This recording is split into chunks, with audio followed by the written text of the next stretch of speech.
So first, Brandon, can you go through what you know about what happened with the shooting yesterday? Um, there was an altercation between individuals about parking.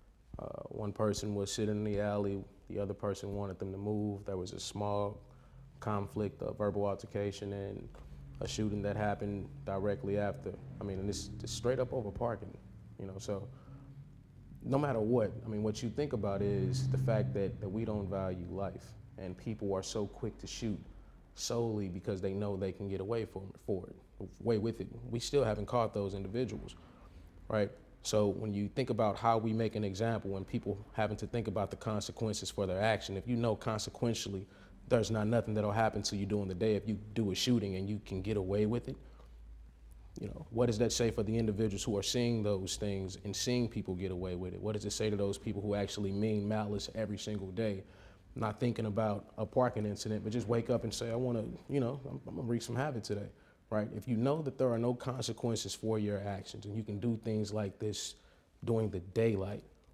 regularly, and we just as a community are like, this happens regularly, that's something wrong with that, right? That's a problem with us. That's a problem, I mean, all around the board. This is not normal. We are not in Afghanistan.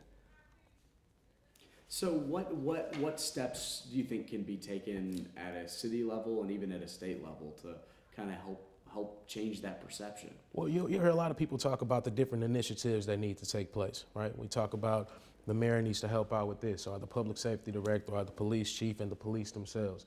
When you have all of these individuals that have the authority to do things right now, and you can look back 10 or 15 years and see that we have an actual track record of being number one in murder, per capita across the entire United States, or number 2 or 3 regularly, not some of the time, not 5 or 10 year difference, every single year. We were within the top 3. No matter who's in these positions and who's telling you that they have a plan, that has not been executed efficiently because the numbers still exist. There's no way every single year we should be able to contemplate when things are going to get bad. If that's the case, just like you have individuals who contemplate when certain times of the year the stock market will go up and fall, you should be able to better plan for those things that happen, those events. This is like an event every single year. Every year between the spring and summer, we see homicides go up at an alarming rate, right? This is something that every single person in the city knows. The summers are bad, the winters are a lot easier for us to deal with. Why is it that we can speculate on when crime is going to happen, but we can't get in front of it to be proactive about what we need to do about it to ensure that it does not happen the same way that it happened last year? So when it comes down to us having conversations realistically on what needs to change, how it needs to change, who's creating the change, nobody's creating the change right now, because at the end of the year, we still have the same amount of crime that existed the year before, give or take a few numbers. And there's nothing measurable that says this is what we did the year before, and this is why we're 10 homicides less than we were. This is why crime is down 15%. You'll have everybody taking the credit for it, but nobody giving you an actual answer that can sustain those numbers. Why is that? Why is it that we cannot find a sustainable number in what it is that we're doing each year to be able to predict what's happening within our city and reduce crime for 5%, 2%, 3%? There's no projected number where in 15 years we can say we'll be rid of this. This will be an issue that the city has weeded out. Why is that? When we already know 15 years from now or 5 years from now or next year, the exact same issues that existed last year will exist today. Absolutely. When you hear Chief Hayden talk about his hotspot policing in these policing rectangles, and I think a lot of your area is in that, does that seem like an effective method to you? Or, I mean, when they show some of these numbers and try to show a correlation between that with these last year numbers, do you think that that's effective at all? Well, I'm not going to say it's not ineffective, because if you weren't doing anything, then anything wouldn't be happening, right? I think the chief is doing the best that he can. The public safety director is doing the best that he can. The circuit attorney is doing the best he can. I would even say the mayor is trying to do what she can. But you have to understand crime if you want to combat it. If you don't understand these people, if you don't understand the way that individuals think within this city and the people who are committing these crimes, if you don't get the way that they are thinking and the reason the way they're behaving, then you just will continue to meet the problem at where it exists. You'll never get ahead of it. The mayor does not understand the reason that these homicides exist. She just knows that we need to do something about the homicides. I can't say anything about the chief or the public safety director. I'm not 100% sure about what they understand, but from what is happening right now, there is no resolve. There is nothing that has been done at this particular moment that's measurable that we can say this has reduced crime by X amount, from my perspective. And if you ask any of the constituents or the residents that live in this ward, they say somebody got to do something. And they'll say that it needs to be me. They'll be asking, Bosley, what are you going to do about it? We put you in this position not understanding that I don't control departments. I don't control the way these police do their job. I create policy. I make laws. I don't control the departments and which laws they enforce. That all comes down to the mayor. And, once again, you can try to put it on her and put it on a bunch of other agencies, but when it all comes down to it, the police themselves will tell you flat out, we don't have the numbers, right? We've been saying for over 2 years now as a city that we are short officers by over 100. That's a problem. That's a realistic issue that we face. And I'm not talking about over-policing, but if this is what we're saying collectively to say that this is what we need to be able to have a sustainable department that can get rid of some of the issues that exist, then we need to be working towards realistically seeing what we need to do as a city. And that's from a community standpoint and a departmental standpoint on what needs to happen to be able to get rid of some of these issues that exist. And there right now is no realistic plan that gives us any idea that there will be some resolve in the future. It is getting bad every single day. So then talk about your thoughts on how the National Guard could potentially help with that. Well, so realistically, what it comes down to, we had 7 shootings last week in 2 days, right? 9 times out of 10, if there was a different type of patrol going on, and we had, even police walking the streets, we had an Army member that was standing right there, in a Humvee or just sitting there, period. 9 times out of 10, the 4 people that got shot on this one particular corner wouldn't have gotten shot. And the retaliation that happened right after they got shot wouldn't have happened. There would have been 5 people that got shot that wouldn't have gotten shot over these last 2 weeks, based on the fact that there is a police presence and a different type of presence that's aside from, because we don't even respect the police at this point. Not me as a person, but the community, because there's no actual real relationship between the two. That's why you can shoot in the middle of the day and feel like you're gonna get away with it, because you don't respect authority. There has to be a different type of authoritative position within this city. The police are doing everything they can. You can be pro-police, unpro-police, anti-police. None of that matters. One thing that we all have in common is we hear about death regularly. Whether you see it or not, you can research where this city is in terms of being able to get rid of some of the issues that exist, and you know that there has not been anything measurable that we have done that people can look at and say, I want to visit that city because of X, Y, Z. They're reducing whatever it is that we've been hearing. We can talk about Ferguson. I got people that are, that were in the middle of the Ferguson process. Yes, rightfully so. You probably feel some type of way about me saying we need the National Guard. I'm not saying we need the National Guard for protesters. We need the National Guard for ourselves, to protect ourselves from ourselves at this point. There is a war going on in this city, and it's not white on black. Everybody's talking about the race war. White people are not coming to the black side of town and shooting up black people.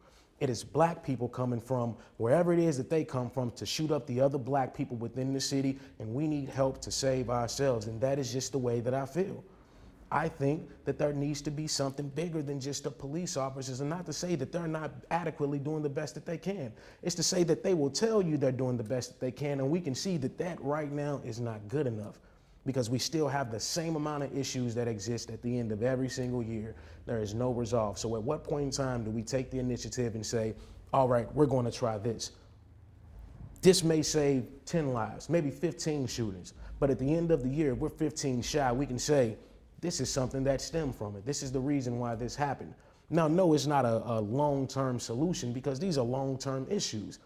But as a short-term solution, to be able to at least get ourselves a little bit of time to have more of a conversation. If we don't do anything but spark more conversation, because of this effort, then, that needs to happen. But there's not enough being done from us as a city to be able to, there's not enough being done from my perspective, between everybody in the city. That's from community to everybody who has a position to play, to be able to get rid of these things, for us to say that we're actually realistically doing something about it. And at the end of the summer, we're going to see some particular changes. You can't just throw money at this issue. It don't work like that.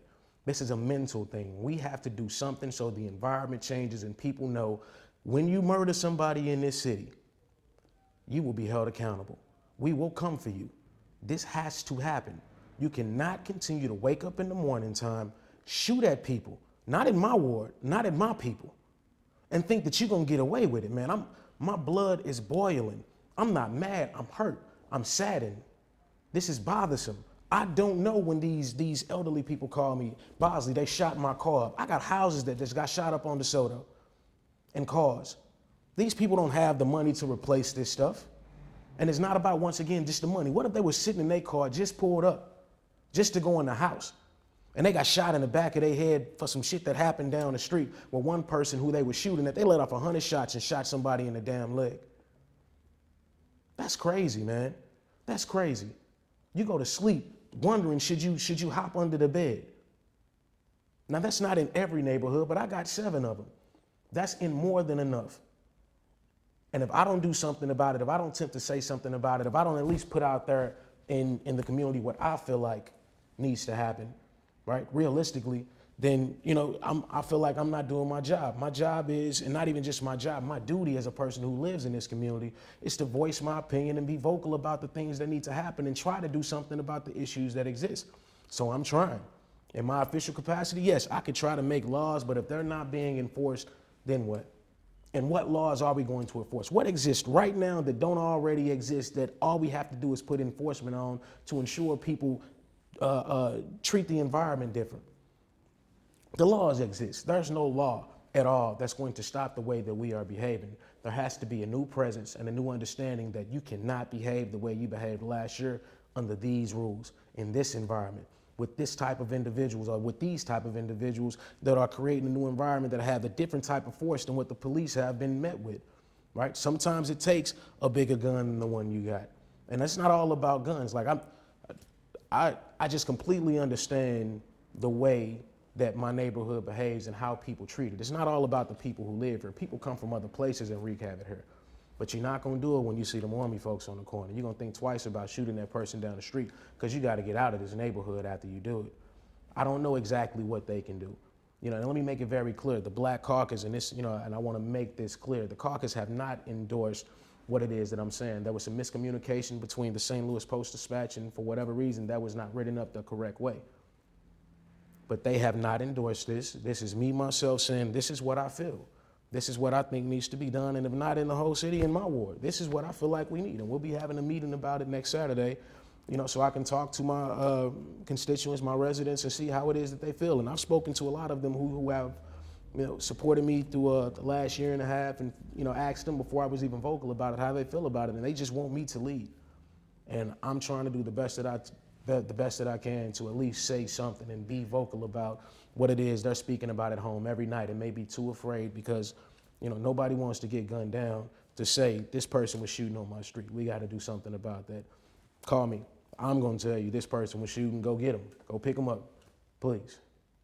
So to be clear, and I know you mentioned it pretty clearly in your answer there that the Black Caucus is not officially endorsed it. Not at all. Do you think that there's an interest, at least from some of your fellow aldermen, in potentially doing this, or have you had some conversations with Well, I most certainly have had a conversation. I have had a few that were in agreements with it, and that's not, I can't put them out officially because they have not said that they officially want to come out on media about this is how they feel. Yeah, we have some people that don't disagree with what I'm saying and, do agree that something needs to happen, and we're not in disagreements with the National Guard. But at the end of the day, it's not about realistically, just myself or just them. We all have to collectively, if we want something to happen, be in agreements with this is something that needs to happen. I can't just call the governor up and say, bring in the National Guard. It don't work like that. I don't have any jurisdiction or authority realistically to be able to bring them down, but do I have a voice to start the conversation and say, I think as an alder person, this probably needs to happen? Yes, I do. So I'm going to do everything I can, whether it's the SEALs, whether it's the National Guard, whoever it is that we need to bring in, we need some help because we're not getting it. While everybody's waiting on this big plan to fall out the sky, I got people dying. I got mothers calling me that can't afford funerals. Now you can blame them because they didn't, save up, but how you gonna blame somebody who was snatched out of life? You didn't wake up in the morning preparing for them to die next week or the week after. We don't, 9 times out of 10 as human beings, even think that it's going to come like that. You do everything you can to protect your loved ones and not even go down that way of thinking, right? So to see that happen regularly, to hear those phone calls regularly, to have people asking you regularly, what can you do? And not realistically have an answer, right? It's bothersome. I live here. You know, I've had many people cry on my shoulders while I'm looking at the blood on their clothing, right? While they're asking me, what are we gonna do? I know that you care. Yeah, I care. Yeah, I know I'm gonna get a lot of scrutiny for my words. I know that my people, a lot of them, I'm gonna be disappointed. And I'm okay with that. Because if it saves 5 or 10 or 15 lives, if things can change just for a small amount to where we can see that there is a bigger picture to this city and we can have some type of resolve if we actually pay attention to the issues that exist and try to work on them specifically, realistically, right? Then it's all worth it at the end of the day. We can actually get to a particular point where we can say something is being done. We have tried to do something, this didn't work, this didn't work, or this did work, right? And there's something measurable at the end of the tunnel. We can actually start to work towards some achievable goals. Right now, there is no achievable goals. We don't have a projected number, once again, that we want to say by the end of the year, we're going to be down 50 homicides. This is how we're going to do it. I don't know, but I do know that we need some help. Obviously, you mentioned it yourself that you don't have the authority to call down the National Guard, but the governor does. Absolutely. So what would be your message to Governor Parson of even considering this plan? If you have not sat down with the mayor of the city of St. Louis, if you have not realistically heard anything about what our plans are to become a more cohesive part of this state, because we do have a bad rap. How is it that out of all of these states, once again, we're number 2, 3, or 1 regularly? So yeah, we have all eyes on us throughout the United States, Governor. We can do some things that can teach the rest of the United States because we are number 1, 2, or 3. Those other numbers that are at 10, 15, or 20, if we can create some resolve here, we can create change here, then it can resonate across the entire United States. We can be the change that everybody else is after and fighting for at the same time. No, it's not going to start and end with the National Guard, but something got to happen. We have to do something, and it has to be measurable. We have the authority, we have the power. You, my friend, you, sir, have the most authority to be able to bring more reinforcements down, and not to protect the police. This isn't about protest. This is about protecting the community. Don't send them here as an attack on black. Send them here as an attack on murderers, as an attack on those individuals that are shooting with the same amount of firepower that these troops are using when they go to Afghanistan and other places. This is not a damn war zone. Keep them big ass guns out of this city and keep them away from our people. We need help.